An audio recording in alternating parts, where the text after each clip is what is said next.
আমি মোহাম্মদ আহিব হোসেন পড়াশোনা করছি জাহাঙ্গীরনগর বিশ্ববিদ্যালয়ের ভূগোল ও পরিবেশ বিভাগের ৩য় বর্ষে। এবছর জাহাঙ্গীরনগর বিশ্ববিদ্যালয় কেন্দ্রীয় শিক্ষার্থী সংসদ জাকসু নির্বাচনে শহীদ তাজউদ্দিন আহমদ হল সংসদে কমান্ড রুম সেক্রেটারি পদে আমি নির্বাচন করেছি।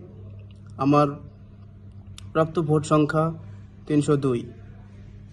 এই নির্বাচনে আমি আমার নিকটতম প্রতিদ্বন্দ্বীকে ১১৬ ভোটে পরাজিত করেছি। আমি আমার হলের সিনিয়র, জুনিয়র এবং বন্ধু-বান্ধবের যে প্রত্যাশা নিয়ে আমাকে ভোট দিয়েছেন, আমি তাদের সেই প্রত্যাশা পূরণ করতে চাই, তাদের পাশে দাঁড়াতে চাই এবং সর্বোপরি হলে একটি শিক্ষার্থী বান্ধব হল তৈরি করার জন্য, পরিবেশ তৈরি করার জন্য আমি কাজ করতে চাই।